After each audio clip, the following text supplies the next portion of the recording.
At 11 a.m. this morning, the Academy of Motion Picture Arts and Sciences announced that it would be shelving its new popular film category. As some of you know, last month, the Academy announced that it would be introducing a new category for the 91st Academy Awards ceremony, ostensibly to draw more viewers. The popular film category was not well received by the the greater film community, and apparently now they've decided to temporarily shelve it, specifically for this ceremony. My first question, Adam, is does this come as much of a surprise to you? Because it certainly doesn't come as a surprise to me. I mean, in the modern climate, I'm not really surprised by anything anymore. I mean, True. yeah, in a slow news day in 2013, this might have been really shocking, but it's such a stupid idea. I even said, like, I kind of don't care about it because it's just so foolish and harmless without, it doesn't do anything or it doesn't not do anything. It's just a business decision made to make the Oscars more palatable for a modern audience, I guess. You know what I'm saying? Yeah, draw more views specifically was, I think, the exact reasoning behind it. So yeah. Pander is essentially the word we're going to go with here. Yeah. They want to pander, and then they realize when they pander, they lose their core base, which is just thoroughly indicative of modern politics. It's like you do something to pander to a group, that another group gets offended, so then you go back to your former decision. And, it can just ping pong back and forth forever. So I don't really care that much. I guess I'm glad because, I don't want to turn into Idiocracy and have this, nominating Transformers movies for popular Oscars and stuff. It's kind of defeats the purpose of celebrating excellence.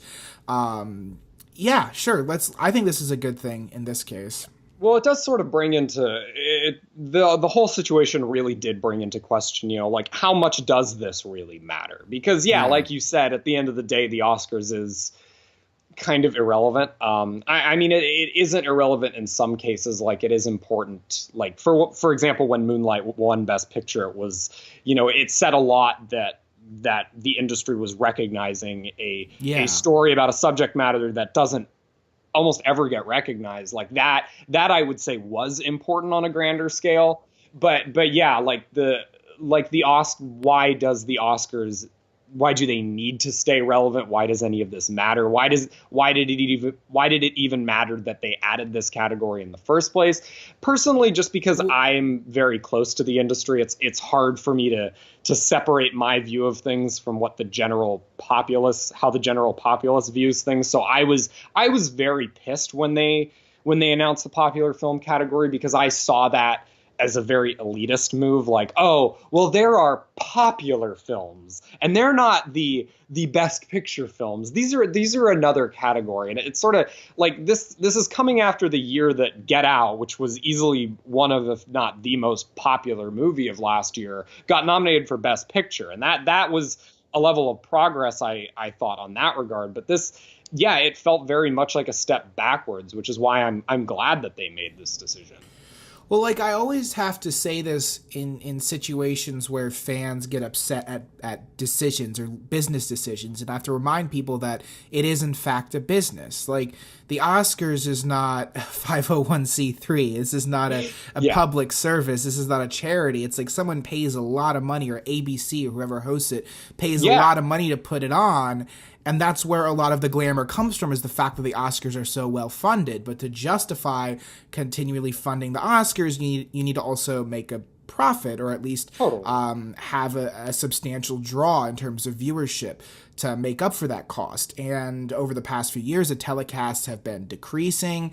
I mean, I'm not going to disclose my political affiliation, but the politics of the Oscars did chase a big demographic away. Just the fact that politics became a hot topic in the Oscars, and that people would use their platform winning awards to make their politics known. Yeah. And that's fine, but now it's coming at a greater cost to the general viewership of the Oscars. And I think this would have been a ploy to depoliticize the Oscars and get some people back, some of those people who are maybe lost, and say, hey, look, we can have fun too. We don't need to be so self-serious and so hyper political.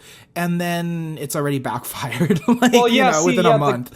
The great irony of all of this is, I think they're not they're not, in my opinion, and I can only speculate on this because, again, this news just dropped and we don't really know why, but I can only suspect the reason they're shelving this category is because they probably figured out that it's not going to help them get any more viewers, and Right. if anything, it's going to make them get less viewers. And that's, again, like, it feels like the entire impetus behind adding this category. So if your entire impetus is not going to work, then yeah, what's the point? Like, you're just screaming into the abyss.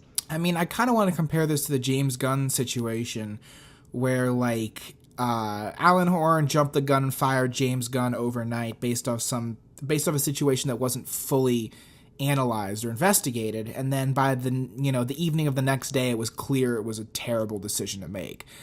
And I mean, I don't think, maybe this is a little different in the fact that they probably should have talked to everyone before they announced the popular Oscars category. Well, But the article, yeah. the article actually says we need more time to discuss this decision with our members. And I'm like, well, shouldn't you have discussed this Done with that your in the members first before place? you announced it publicly? It's the same kind of thing where it's like, oh, we jumped the gun. Except Disney did not admit they made a mistake with James Gunn. In this case, the Oscars are like, well, the Academy is like, well, we maybe made a mistake. Well, because the Academy is, it's not a corporation like Disney. It is a group of members. And that was a lot of the outrage when it happened. Like, a lot of Academy members were like, hold on, wait a minute. I never decided on this. And furthermore, it's like, the Oscars has a long history of being very, very, very hesitant when it comes to adding categories. Like, I know stuntmen have been fighting for decades to get their own category. There's been a lot of controversy over whether casting directors deserve an Academy Award. And these are all things that the Academy has been very stubborn on. So it's like, for them to come out of the blue and say, oh, surprise, there's another category, without consulting any of their base, without any of their members. Like, yeah, that is shockingly poor move. I mean, on every regard. It just feels like amateur hour. Like, it doesn't feel like there are adults in the room making these decisions. It's like a computer algorithm is deciding what to do and then announcing it, and then having to have actual adults and analysts come in the room who are people who can measure the emotional factor and say, oh crap, this is a terrible idea. Exactly. Look how people are responding. I mean, so much of this is preventable.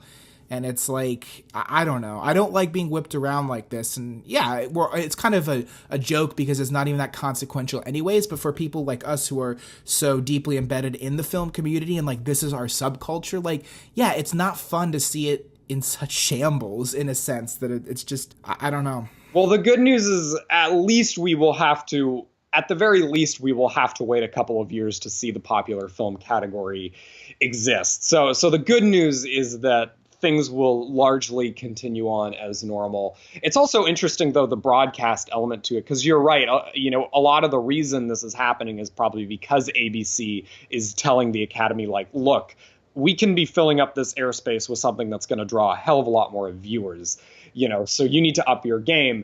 And I'm sitting here like, well, why do we need to broadcast it on ABC? Like, I mean, everything's moving towards streaming anyway. Why doesn't the Oscars just open their own platform to broadcast the ceremony so they don't have to pay for the streaming rights for ABC? I don't know. I mean, that's what I would say to this. But then again, I'm probably educated enough to make a statement like that.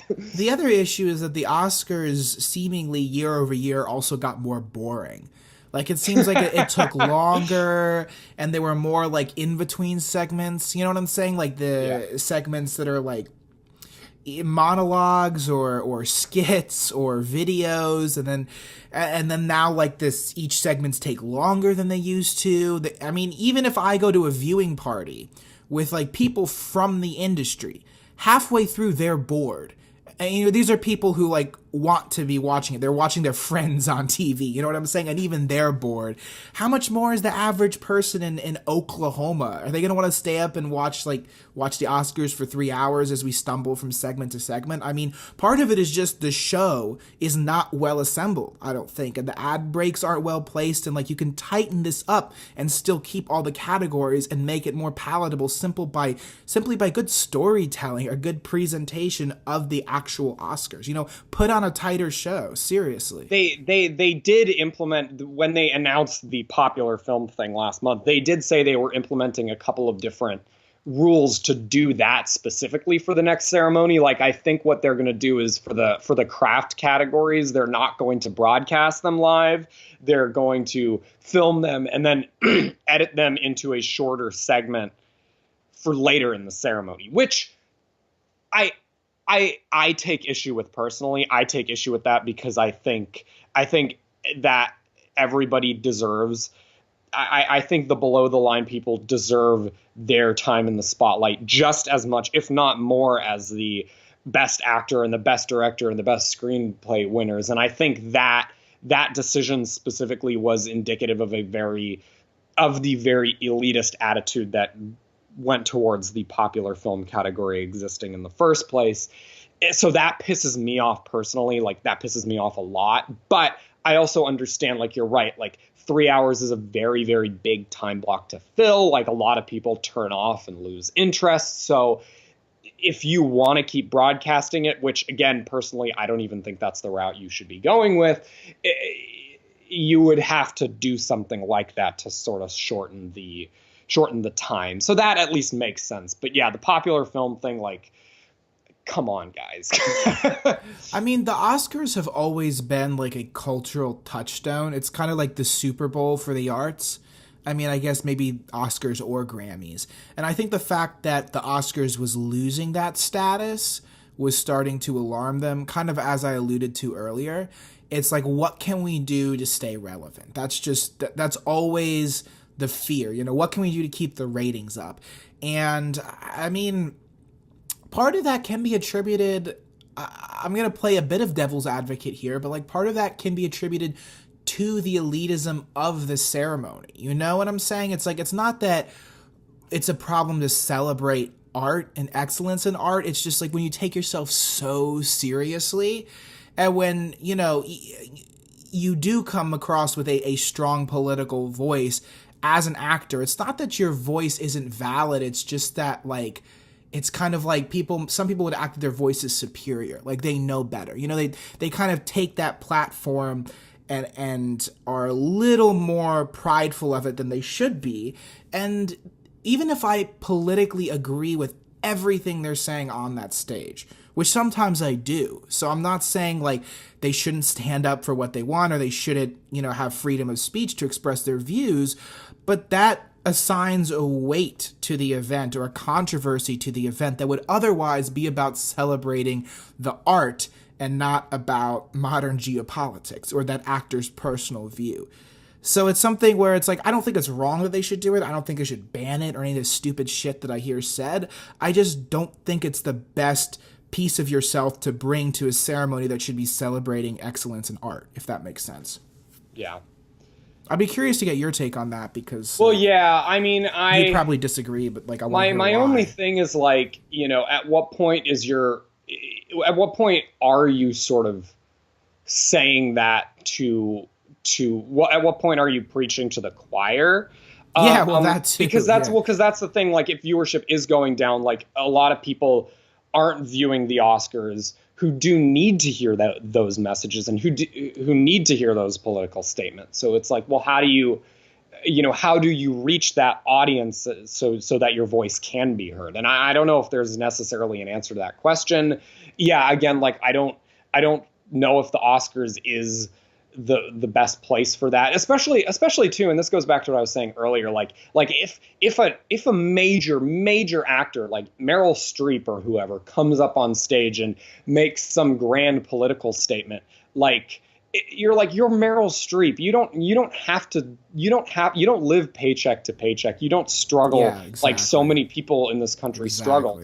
On the other hand, like when Graham Moore came up and won for The Imitation Game several years ago and said, like, yeah, I considered killing myself when I was a kid because I was gay and because the world didn't accept me because I was gay. And I want everybody who is gay to hear me when I say, you know, it does get better and that, you know, it does matter. Like that means something. Like that means something. Cried during that one. And don't get me wrong, I don't think that's political. That's social. You see what I'm saying? Yeah, which is why I'm like, why we should be broadcasting those smaller categories, because I think the short film that won, oh my gosh, I'm gonna botch this. I'm so sorry, but the short film that won this last year, I think had a oh gosh, it was about a deaf person, and they use their speech to sort of bring awareness to this issue. Yeah, like for sure. Under this new Oscar model, we wouldn't even see that speech. We wouldn't have seen that speech, and that that's really important, and that is drawing attention to a political issue in a widespread kind of way. And I think what pisses me off about these new Oscar rules is well, you're silencing those voices, and I that does come off to me as very elitist. I mean, and I got to be clear, if the movie or if the piece of art that someone is winning for has social or cultural value, two films come to mind, 12 Years a Slave and Get Out, when they won, Best Picture and Best Original Screenplay, respectively. Jordan Peele says, look, I wrote a movie that we didn't think there was a market for, but I knew because of the communities that I came from that people would connect with this or resonate with this, and they kind of explained why. That's great.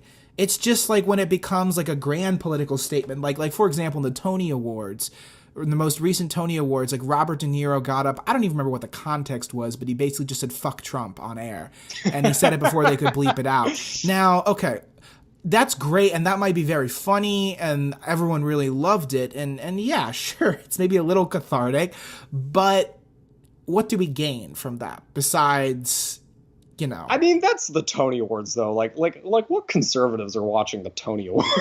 The closeted ones, Jackson. The closeted ones. Okay, fair. Oh, by the way, I looked it up, and yes, the short film was called The Silent Child, and it is about a girl who struggles, right, who's deaf. So, and she uses sign language to communicate. So, anyway, so thank you so much for listening to our discussion today. Please check out our other videos on the Screen Fever channel. In the coming week, we'll be posting another short film. I don't want to tell you what it's about. It's a surprise. I don't even know if we can call it a short film, but it's definitely... It's definitely enjoyable. You're definitely a narrative project. Yeah, you're going to get a kick out of it. So thank you for listening. Be sure to check out our other videos, and we'll see you next time.